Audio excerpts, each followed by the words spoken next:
మాది రాచపల్లి గ్రామం. నా పేరు కుమారస్వామి. మాది దండకొండ మండలం, కరీంనగర్ డిస్టిక్. మాకు దళిత బంధులో ఫస్ట్ విడత వచ్చింది. ఫస్ట్ కిరాణా షాప్ పెట్టుకున్నాము. తర్వాత ఫస్ట్ విడతలో భాగంగా ఒక 5 lakhs అంటే 5 లక్షల రూపాయలు ఇవ్వడం జరిగింది. ఇంకా మిగతా అమౌంట్ సెకండ్ విడతలో ఇస్తానని చెప్పినారు. అందులో అప్పుడే ఎలక్షన్ కోడ్ రావడం జరిగింది.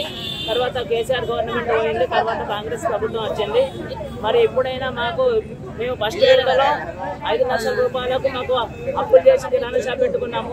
సరే సెకండ్ విడతలో తప్పకుండా వస్తాయి అన్నటువంటి భరోసా కొద్దీ మేము అప్పులు తీసుకొచ్చుకొని కిరాణా షాప్ రన్ చేసుకుంటున్నాము. అయితే ఇప్పుడు సెకండ్ విడత రాలేదు. ఇంకా ఇప్పుడు మళ్ళీ ఎంపీ ఎలక్షన్స్ మళ్ళీ కోడ్ వస్తుంది. కాబట్టి మాకు రావాల్సినటువంటి అమౌంట్ని మాకు తిరిగి ఇవ్వాల్సిందిగా కోరుతున్నాం గవర్నమెంట్.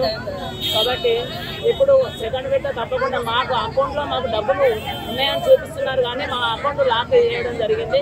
కాబట్టి దయచేసి రేవంత్ రెడ్డి గారిని ఈ పేద దళితులను అందరినీ ఆదుకోవాలని మనస్ఫూర్తిగా కోరుకుంటున్నాము.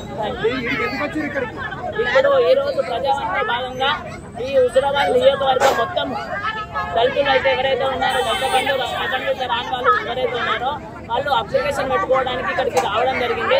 కానీ అప్లికేషన్ తీసుకోవడం లేదు. ఇక్కడ ఎవరు అందరినీ మమ్మల్ని పోలీసులు బయటనే నెట్టేస్తున్నారు. కాబట్టి ఈ యొక్క సమాచారం రేవంత్ రెడ్డి గారికి, ముఖ్యమంత్రి గౌరవనీయులైన రేవంత్ రెడ్డి గారికి తెలియజేసి మాకు రావాల్సినటువంటి సెకండ్ విడతను మాకు మంజూరు చేయవలసిందిగా కోరుతున్నాం.